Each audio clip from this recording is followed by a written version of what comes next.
All right.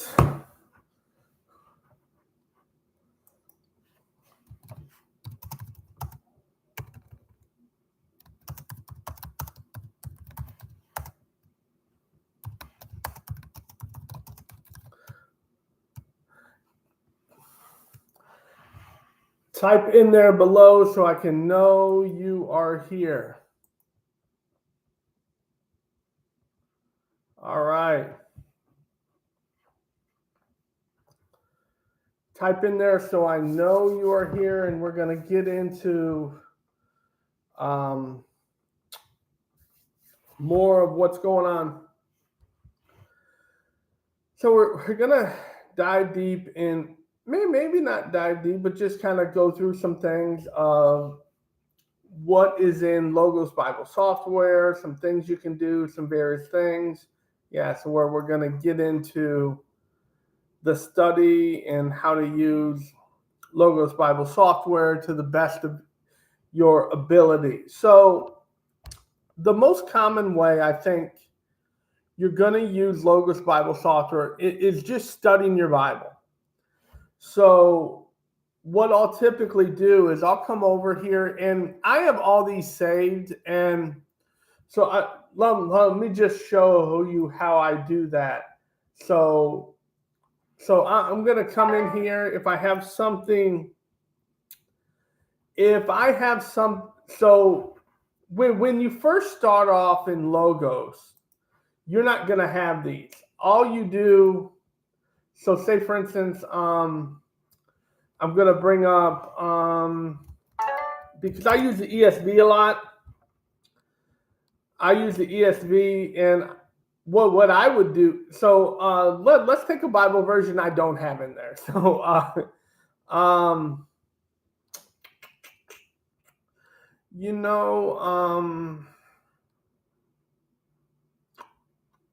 there is a Bible I've been meaning to put in there. Hold on just a second. Critical.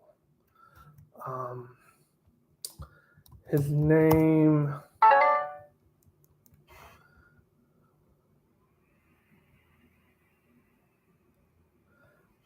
His name is. Let me look at my Greek Bible. So I'm gonna just go into Bibles. There's a Bible I've been meaning to put. It's just one I use, and in particularly if you're doing a lot of manuscript work, if you're doing some higher criticism stuff.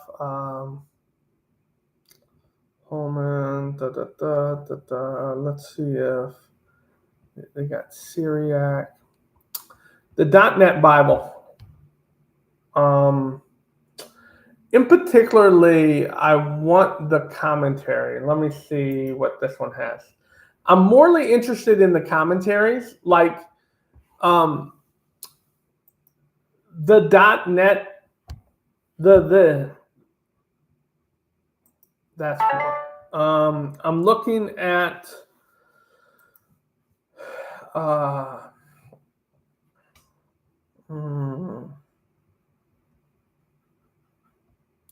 This is just going to have your basic. Now I know what I'm looking for. We're going to type in here the Net Bible.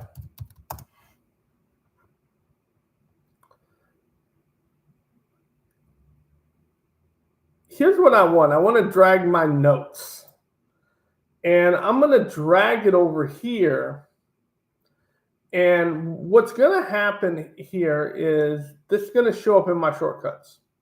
So I'm going to place it there. And what you're going to see is the Net Bible is there. That is what I recommend you to start off. Put your favorite Bible in your shortcuts in the panel. That's going to allow you to be able to access your Bible very quickly. And I have now am going to pull up. I'm in the book of Philippians right now. So this is kind of where I'm at, and I want to show you some things I haven't shown before, which might help you. And some of this stuff is based on the package that you have, and I really realize that. But I'm going to really try to do things that are very easy to understand. So we're going to come over here, and as I've shared in my previous videos, I always have my notes. I mean, I have my Bible and my notes hand in hand. So here is, I'm just going, my notes are here, so I can drag it over here. So, and when I study the scriptures, so you'll see this. I have this outline, everything there. So when I'm studying my Bible, these things go hand in hand. So let's pull up to chapter 1, and I want to show you some things that might be helpful. So so the one thing that I'm going to start off. So I'm going to start off with a template. So this is going to be my, we'll call this the inductive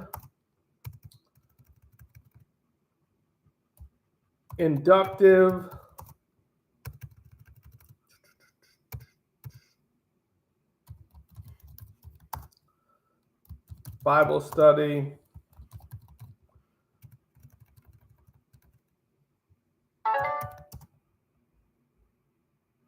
We'll call this template.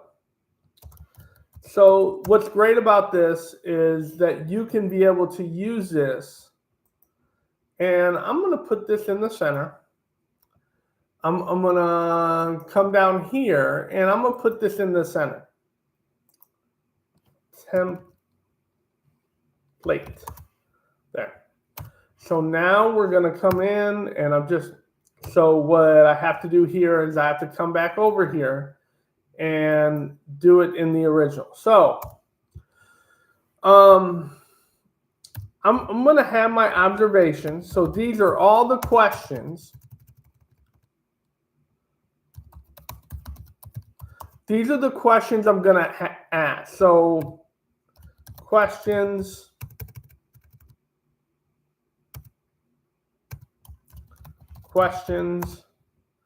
As I've mentioned, that we do not typically, we are not going to make statements. We're going to make questions. And the reason why we want to do this is questions force us to be inquisitive. Questions force us to be inquisitive about the text that we are studying. I also want to list all my key words as well as my key phrases. Now, key phrases allow me to just because words are distinct from phrases. So we all know that this up top here is a greeting. There's nothing really specific. When we're studying that, we want to go through the bulk of the text. So now here's the also other thing. There are what we call a book wide. So we can call this, so we have book,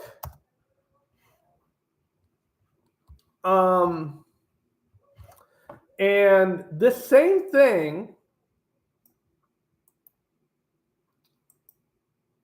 So we have book wide observations and we have passage wide.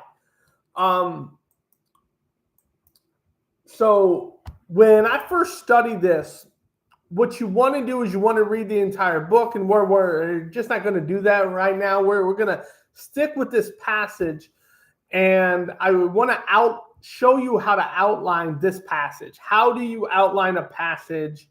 So if I'm going to teach it or preach it. And the first thing he says, I thank my God in all of my remembrance of you. And sometimes the questions you are going to ask are going to be answered by the text, but our goal is only to ask the question. Always in there. So my first question is, why is he thankful?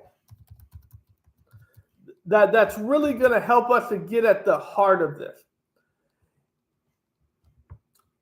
And now, and what I also be, because I'm often doing so many different, and I'll often tell me what verse this is. So this is in verse 3. So when I'm trying to answer these questions, I'm going to go into verse 3. Now, I would also want to know, how does he remember? Like, how or what degree does he remember? All these are ways are going to help me to get to the understanding. Now, I already know, and that this entire passage is from 3 to 11. So all of this, as I scroll up here, this is the entire context of the passage. So this is what we're going to be reading. This is what we're going to be studying, trying to get at the nuts and bolts of what's going on with this passage. We're going to continue on. Always in every prayer of mine,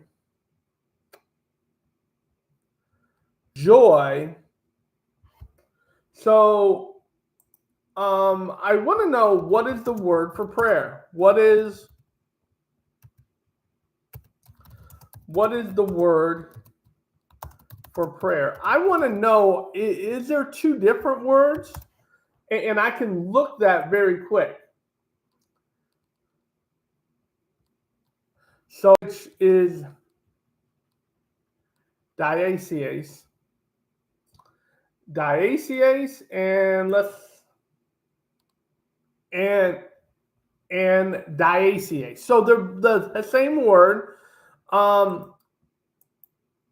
I just, whenever a word is used in the same passage, I want to make sure that that's the same word, or is the is the author using that, or is he using a word that could be a synonym? And then if he is, I want to understand why. So I'm going to put here prayer because the word is repeated. So keywords, and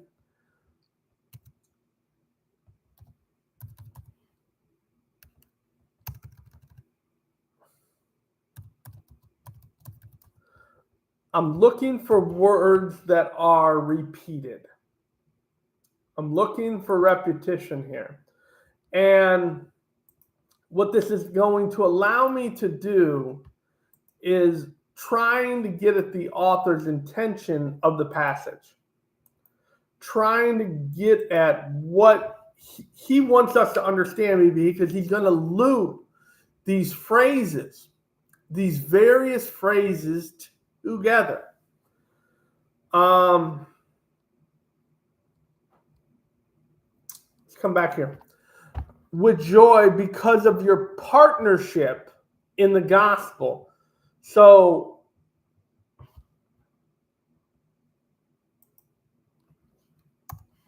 and the text already tells us, but how does he pray?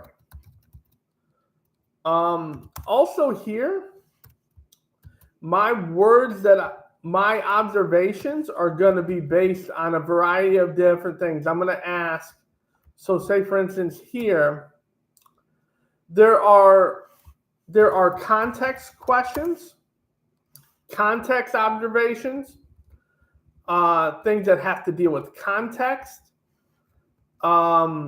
We can have based on words. We can have based on theology. All of the various types of questions that we can ask from a contextual perspective. When we're talking about context, we can either be talking about literary context, historical context, or cultural context.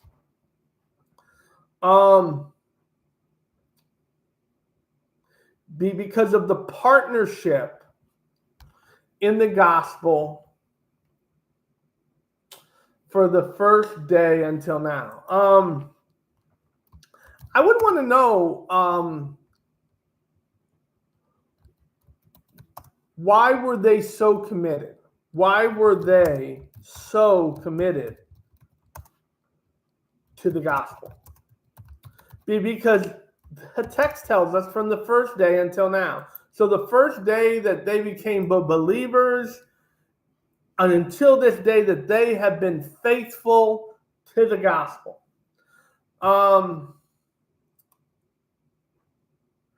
And I am sure of this, that he who began a good work in you will bring it to completion at the day of Christ.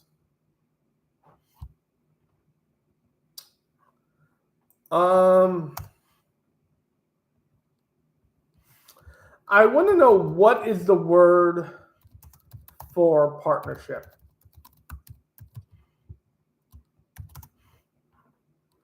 I can look here and it's the Greek word koinonia. It's also a word that also means fellowship. I'll just show you something really quick. So what I would do is I'll come over here and I want to know a little bit how Paul uses this word in the book of Philippians. So I'm going to go in here into my word study and I want to limit it to how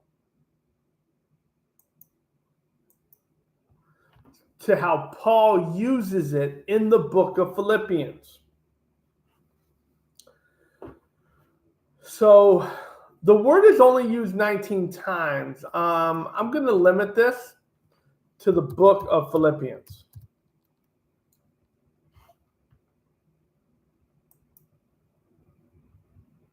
So this word is used 3 times in the book of Philippians. It's used in our passage. It's used in 3:10 to talk about sharing in his suffering.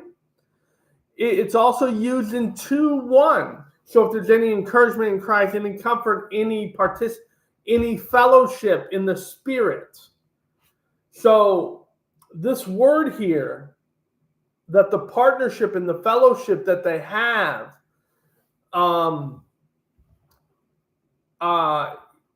it speaks of fellowship in the Spirit, fellowship in the gospel, and also the fellowship of suffering.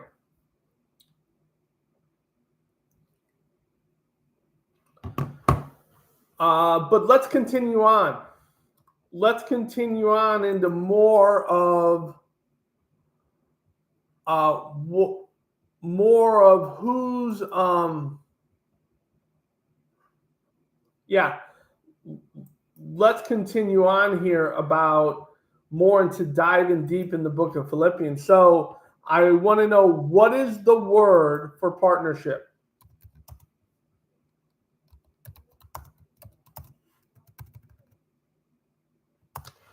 That's in verse 5. And I may have to go back and name some of this. From the first, and I am sure of this, that he who began a good work in you will bring it to completion.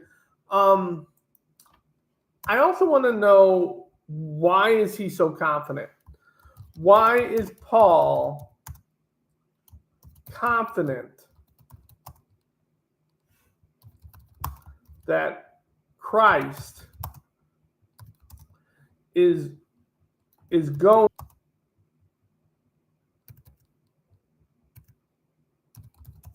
his will? Oftentimes I'll, in like right now, and I'm not going to answer this question, but I would have it as my own thought. How am I not like Paul? And this would be, so I had this label here of context. I have this label here of words.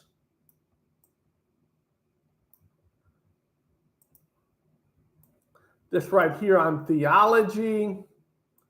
And I'll also have this thing in application.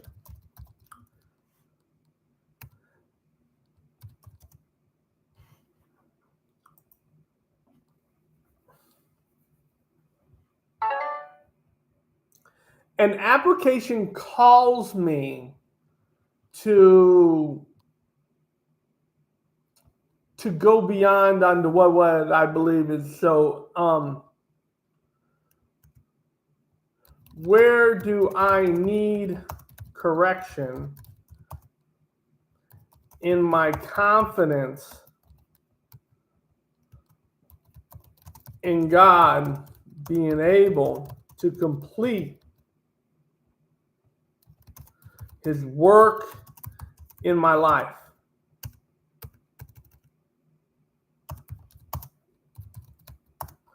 And this is an application of verse 5. And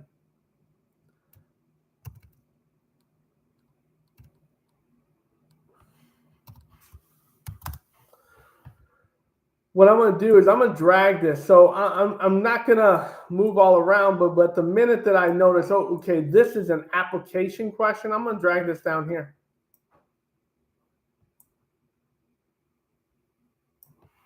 Hold on. I'm just going to do the Control X thing. Control V.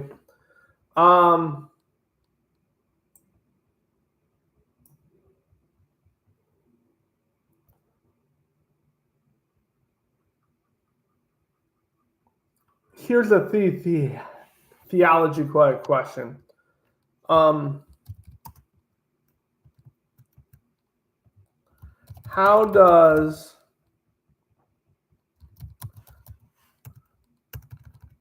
end times or eschatology, I know that's not how you spell it, how does eschatology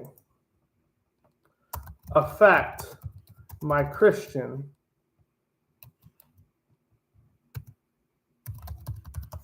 life? Because Paul mentions here, and I'm sure that he who began a good work in you will complete it in the day of completion. So he's referencing the day of Christ, meaning when Christ is going to come back. So I want to know how. So these are all things that the passage is bringing up, that for me to understand, that I may hit in my teaching or not, but it's going to help me to study. It's going to help me to understand more and more of what Paul is getting at.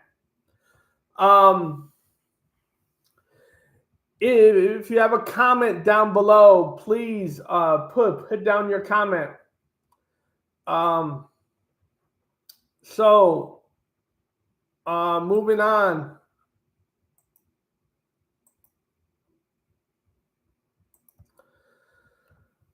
It is right for me to feel this way about you all because I hold you in my heart, for you are partakers with me. I want to know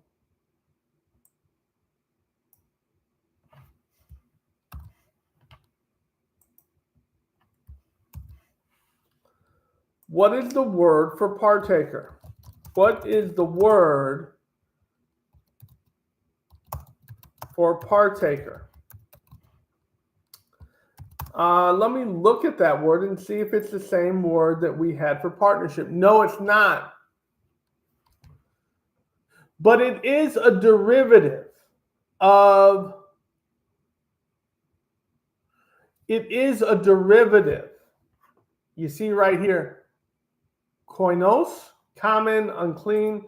We also see it's also here. So they are both koinos. They are both derivatives of one another. Not exactly the same thing, but we can say that partnership and partakers are synonyms. I can almost use them interchangeably. Now, there is a little bit of a nuance for both of the words, but I can use them interchangeably.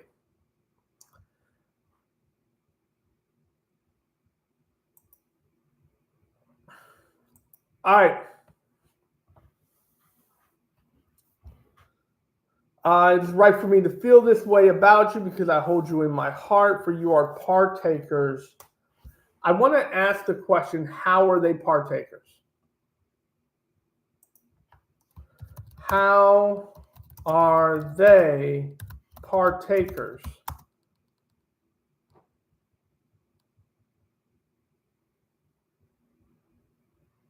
of grace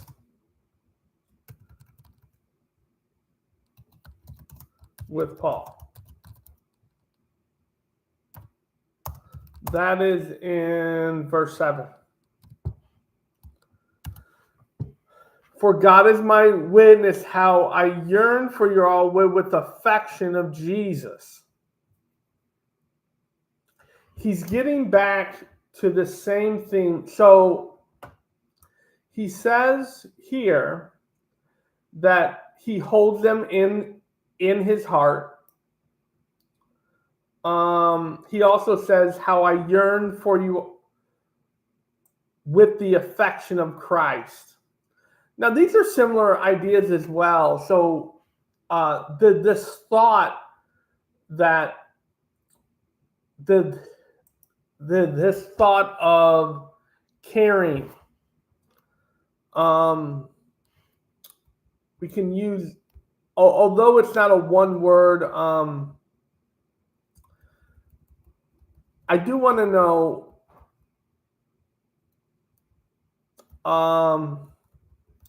so context, some context questions here. Why does Paul care so much about them? Why does Paul care so much about them? And I'm going to ask questions like, how much time did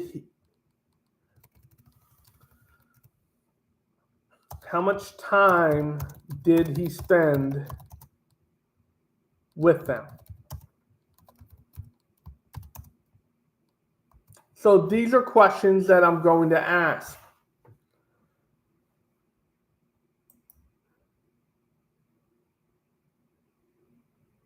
These are questions that I'm going to ask. Moving on. So once again, he has this word prayer.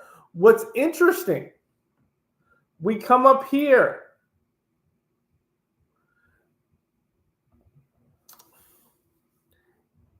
Dieseis, we have this word for prayer, and we have a completely different word for prayer, proseuchomai. So I want to know, so I'm going to add something here. What is the word for prayer in verse 4? Come down here. What is the word for prayer in verse 9?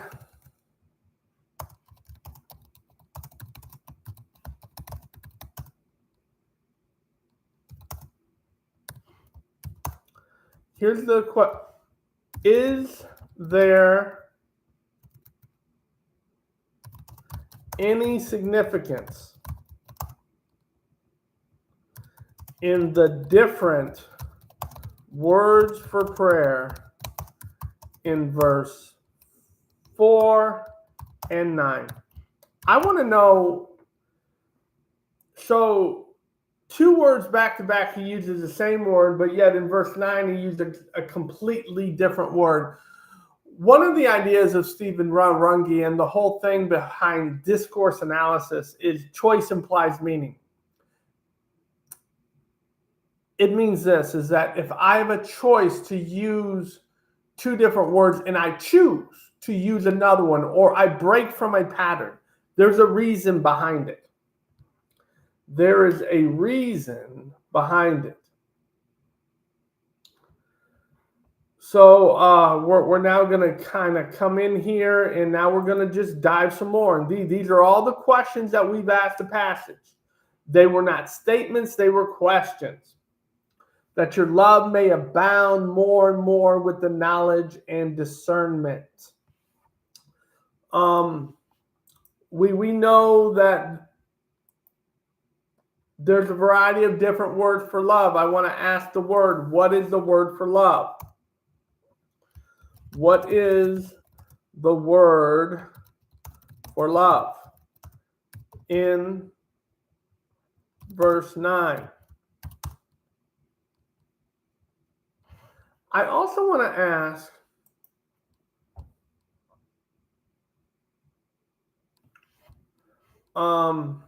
this would be an application question. Why is discernment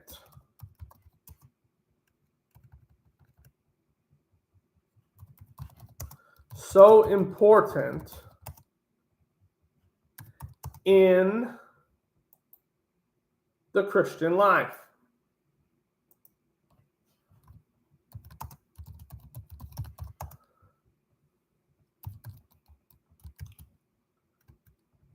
That would be in verse 9.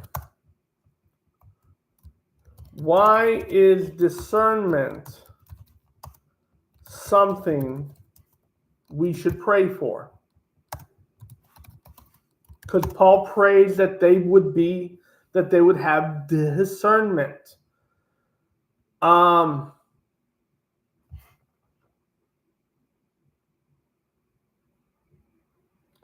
And once again, it's this idea about the day of Christ. And it comes back to our original question. What does eschatology, what does the eschaton, why is that so important for the Christian life? And in particularly for Paul. Later on, what I might do is do a search on every time Paul used the phrase the day of Christ.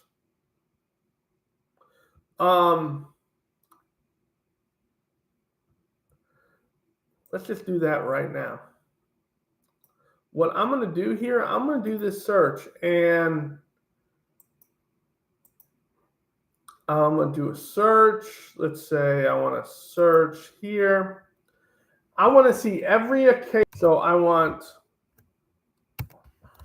day of Christ.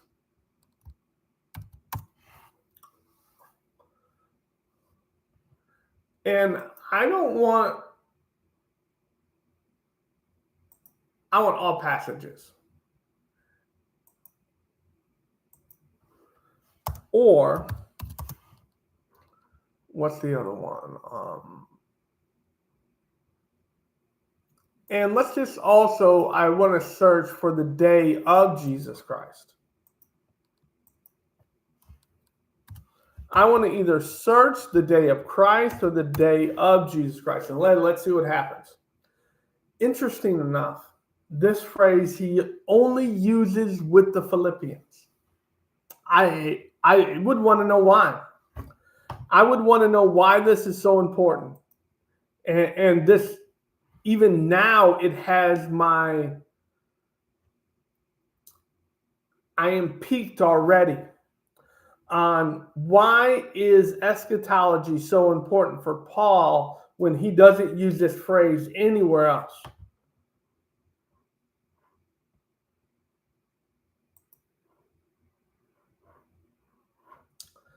Let's continue. Let's continue. We're going to continue on. It's right for me to feel this way because God is how I yearn for you.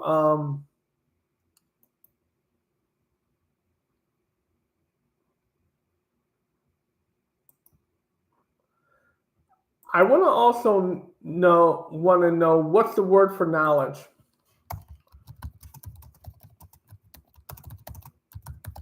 Because in Greek that we have a variety of different words which can be used for knowledge.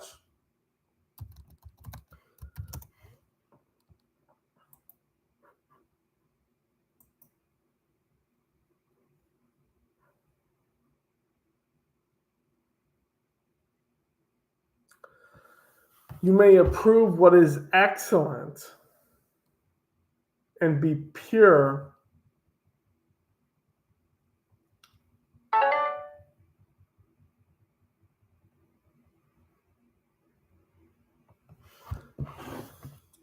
This starts to really get us going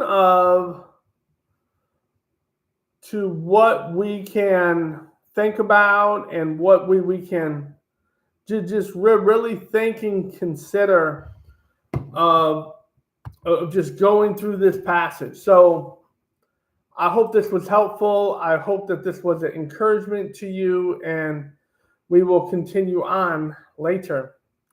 Have a wonderful day.